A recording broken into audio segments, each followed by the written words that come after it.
এরকম একটা পারফেক্ট আমের পুডিং আপনারা বাসায় বসে খুব সহজে বানিয়ে ফেলতে পারবেন। দেখেন কতটা সুন্দর হয়েছে। আমের পুডিং বানানোর জন্য এখানে আমি দুধ, ব্লেন্ডার করা আম, চিনি এবং আগার আগার পাউডার নিয়ে ফেলেছি। তারপর একটি পাত্রে ব্লেন্ডার করা আম ঢেলে ফেললাম। তারপর এখানে আমি আগে থেকে চিনি মিশিয়ে ফেলেছিলাম। এখন আমি পরিমাণ মতো আগার আগার পাউডার মেশাবো। তারপর ভালো করে মিক্স করে চুলার উপর কিছুক্ষণ জাল করে নিব। তারপর এগুলো একটি পাত্রে ঢেলে ফেলবো।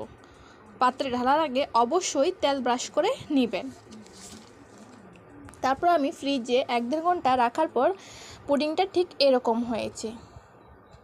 তারপর এগুলো আমি ছোট ছোট কিউব করে কেটে ফেলবো। আমের পুডিং কিন্তু বানানো এখনও শেষ হয়নি। এরপর দুধের মধ্যে আমরা আগে থেকে চিনি মিশিয়ে ফেলেছিলাম। এখন আমি আগার আগার পাউডার পরিমাণ মতো মিশিয়ে ফেললাম। তারপর ভালোভাবে নাড়াচাড়া করে চুলার ওপর আবারও কিছুক্ষণ জাল করে নিব। দেখেন এখন আমি আগে থেকে জাল করে নেওয়া আম কিউব করে রাখা আমগুলোর ওপর দুধগুলো ঢেলে দিলাম। তারপর হালকা হাতে কিছুক্ষণ মিক্স করলাম। এগুলাও 1-1.5 ঘন্টা ফ্রিজে রেখে দিলাম।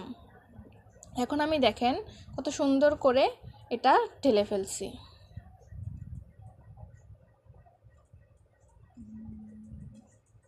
পুডিংটা কিন্তু যেমন সুন্দর হয়েছে তেমনি অনেক মজা হয়েছে। আপনারা কিন্তু বাসায় ট্রাই করতে পারেন। ভিডিওটা যদি আপনাদের ভালো লাগে থাকে লাইক এবং সাবস্ক্রাইব করতে ভুলবেন না।